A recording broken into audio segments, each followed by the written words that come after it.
warahmatullahi wabarakatuh. Saya Harithan SPD, CGP Angkatan 8 Kabupaten Boyolali dari SMP Negeri 2 Teras. Pada kesempatan kali ini, saya akan menyampaikan tentang pembelajaran berdiferensiasi. Perlu kita ketahui bahwasanya ternyata di sekeliling kita ini banyak sekali sesuatu yang berbeda. Misalnya, kepada siswa kita lihat dari gaya belajar siswa, kita temukan ada gaya belajar visual, ada gaya belajar auditori, ada gaya belajar kinestetik. Kemudian juga kita lihat bahwasanya ternyata banyak sekali siswa kita yang mempunyai minat belajar sebanyak ini. Apa itu pembelajaran berdiferensiasi? Mari kita simak video saya berikut.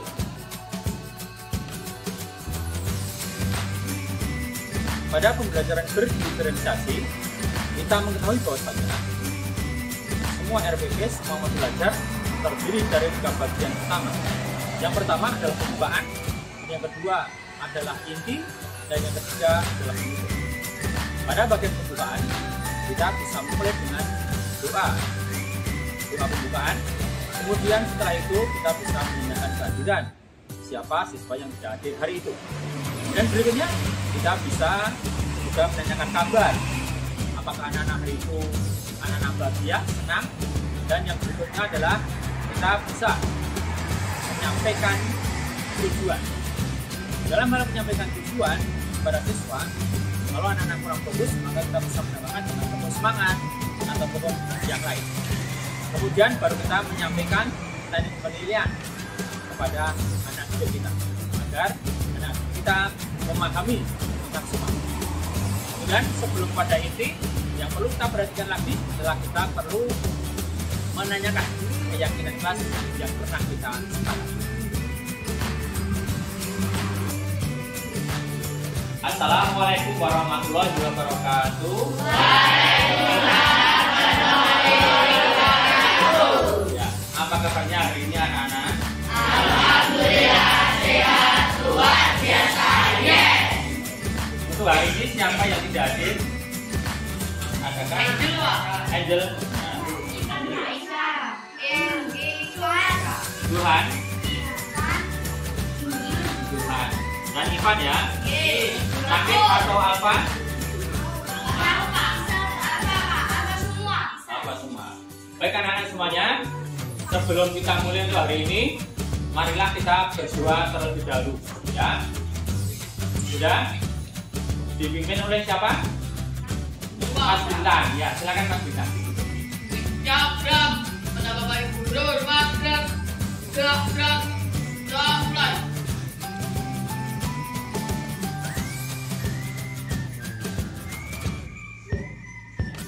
Ya, selesai. Ya, cukup. Baik anak semuanya, agar kita lebih semangat, hari ini silakan semuanya berdiri. Ya, semuanya berdiri, ya. Semua berdiri sudah. Kita tepuk semangat, sudah Pak? Oke, ya.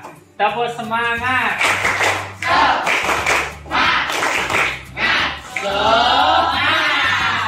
Alhamdulillah, ya.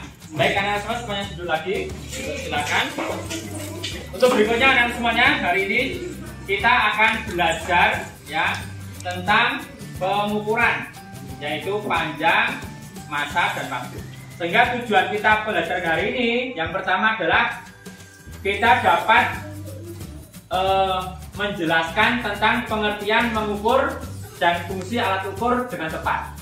Yang kedua yaitu nanti setelah menyimak video dan praktek langsung, ya anak-anak bisa mengukur dengan penggaris, neraca haus dan juga stopwatch minimal 2 pengukuran, ya.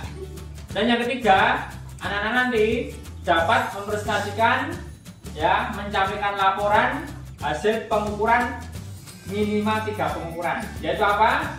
Panjang, masa, dan waktu. Pada kegiatan ini, seorang guru bisa menyampaikan pembelajaran berdiferensiasi dengan diferensiasi konten, diferensiasi proses, dan juga diferensiasi produk. Itu semua bisa dilakukan oleh Bapak Ibu guru.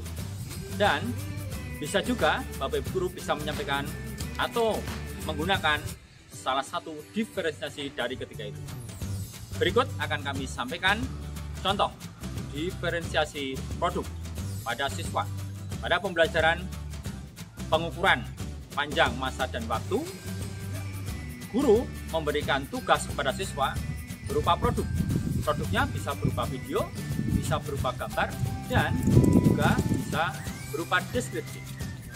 Jadi setelah siswa belajar di sekolah dengan mengukur, kemudian siswa pulang di rumah, diberikan tugas untuk mengukur di rumah dengan alat ukur yang ada di rumah, misalnya mistar, penggaris, ataupun timbangan yang dia miliki di rumah, maka itu adalah salah satu memenuhi sesuai dengan kebutuhan muridnya, termasuk pembelajaran yang berdiferensiasi. Untuk melihat contoh pembelajaran diferensiasi produk, mari kita lihat contoh berikut ini. Video berikut ini ya, tolong nanti semuanya mencermati ya, perhatikan apa isi video tersebut.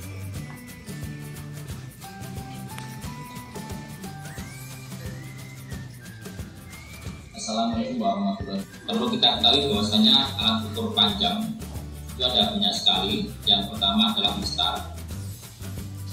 Mistar itu adalah alat ukur yang digunakan untuk mengukur dengan ketelitian 1 mm. Alat ini bisa kita gunakan untuk mengukur panjang meja, kursi, tinggi, pintu, ya, dan yang lain-lainnya. Nanti silakan cek. Yang kedua adalah alat ukur massa. Alat ukur massa ini yang saya contohkan di sini yang kita punya di lab adalah neraca.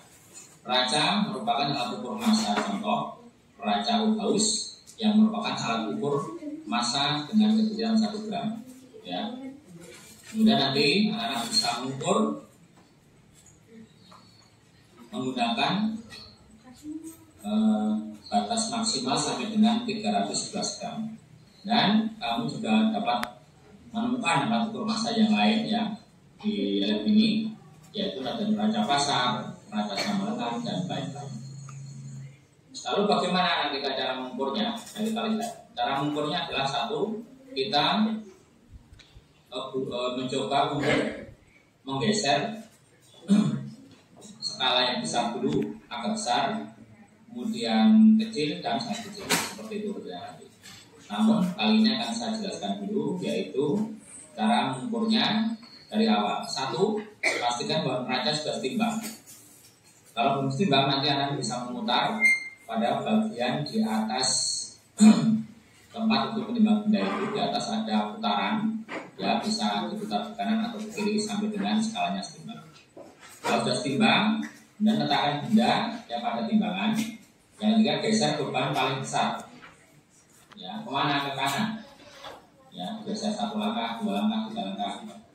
Nah, nanti sampai melebihi batas ukur. Kalau sudah jelek atau sudah melebihi batas ukur, maka dikembalikan 1 langkah sebelumnya. Begitu juga untuk beban yang kedua, beban yang ketiga, dan beban yang ketiga yang paling kecil. Ya, lakukan itu semuanya. Ya, kemudian kamu jumlahkan. Caranya bagaimana? Ya, dijumlahkan semua angka yang ada pada skala. Yang ketiga adalah alat ukur waktu. Di sini ada stopwatch. Stopwatch itu adalah alat ukur yang digunakan untuk mengukur waktu. Ketelitiannya sampai dengan 1/60 detik. Saat ini ada 2 tipe, yaitu analog dan digital. Selain stopwatch, alat ukur waktu yang lain yaitu jam dinding, arloji, jam tangan, jam weather. Ya. Bagaimana cara menggunakan alat ini? Alat ini bisa digunakan dengan mereset bagian tengah yang ada tombol bulat. Kita reset sampai dengan pengukuran stopwatch, ya. Kemudian kita tekan sebelah kanan ini, ya. Tekan, maka nanti akan bergerak. Setelah itu nanti juga kalau untuk menghentikan sudah selesai maka ditekan lagi. Untuk mereset maka sebelah kanan. Ya, ini adalah cara mengukurnya. Oke anak-anak semuanya, setelah kita mengikuti pembelajaran video tadi, kita sudah melihat videonya, ya. Tadi anak-anak tahu bahwasanya ada perbedaan antara penggaris yang kamu bawa itu dengan roll meter. Apa perbedaannya? Ada yang tahu? Ada yang tahu? Oh ya, silakan Mas. Ya, penggaris sama ruang meter. Ya. Ya, jadi kalau penggaris hanya 30 cm saja yang ke bawah itu ya maksimal. Kalau cukup panjang harus beberapa kali. Kalau ruang meter lebih panjang, ya lebih dari 30 cm. Apa perbedaannya antara alat ukur itu penggaris, neraca haus, dan juga stopwatch yang ke bawah itu? Ya. Penggaris mengukur panjang, neraca haus mengukur mata, Ya. stopwatch mengukur waktu. Ya, betul. Tepuk tangan untuk kalian. Perhatikan ya. Baik, untuk hari ini karena sudah dibagi kelompok, ya, silakan Anda lakukan praktek. Ini akan saya bagikan lembar kerja. Ya, ini kelompok 1. Silakan dilihat, dibaca dulu. Kelompok 2 dan juga kelompok 3. Ya, karena tadi sudah melihat video caranya mengukur dengan neraca haus bagaimana, ya, dengan penggaris juga sudah saya jelaskan, ya. Kemudian juga stopwatch juga sudah saya sampaikan. Tolong sekarang Anda lakukan. Siap anak-anak? Siap. Tapi sebelum melakukan perlu kita lihat ada keyakinan kelas. Ya, kesepakatan kelas kita ya, yang pernah kita sepakati. Yang pertama, kita selalu berdoa sebelum dan sudah pembelajaran. Yang kedua, tanggung jawab. Yang ketiga adalah disiplin. Paham ya? Oke. Baik, karena semuanya, karena kita sudah punya kesepakatan kelas, silakan hari ini dikerjakan dengan sebaik-baiknya. Siapa anak-anak? Siap.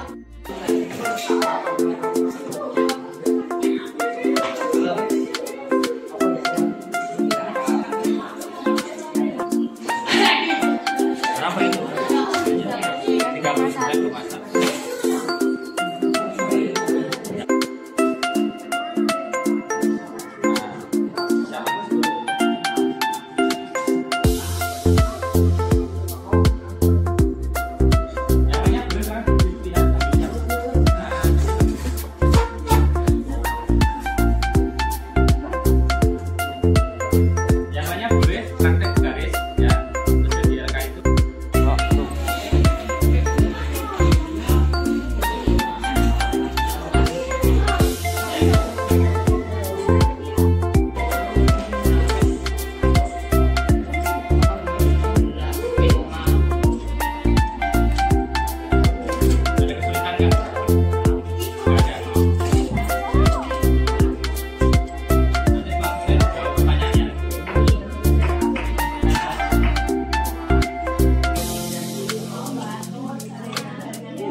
nanti akan saya berikan tugas di rumah ya.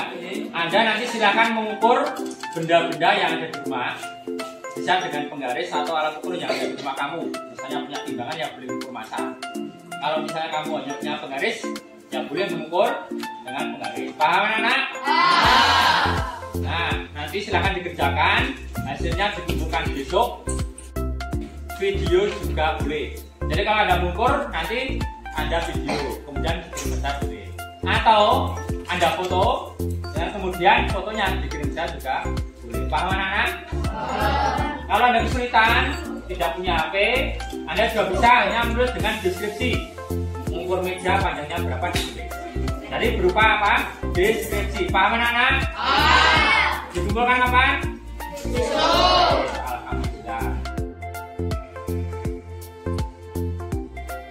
Baik, pada bagian penutup, seorang guru bisa menarik kesimpulan dari pembelajaran yang telah dilaksanakan. Kemudian, setelah itu, guru juga bisa memberikan refleksi dari pembelajaran hari itu, apa yang sudah didapatkan hari itu, dan juga nanti guru juga bisa merefleksi apa kekurangan dari pembelajaran hari itu. Kemudian setelah itu, guru menutup kegiatan dengan berdoa bersama siswa. Mari kita lihat contoh berikut. Baik, untuk berikutnya ya, marilah untuk mengakhiri kegiatan kita pada pagi hari ini, kita refleksi dulu apa yang kita dapatkan hari ini anak-anak. Satu, tentang apa? Tentang apa? Mempelajari alat ukur. Apa yang dipelajari? Satu, mistar. Dua, tombol atau haus. Ya, ada 3 ya. Sudah bisa semua ya? Sudah paham? Baik, marilah kita berdoa dulu untuk kegiatan kita hari ini. Semoga kita nanti sampai di rumah ya, diberikan keselamatan. Berdoa dipimpin oleh ketua kelas. Silakan. Dabrak, kepada Bapak Ibu guru, madrak, babrak, doblak.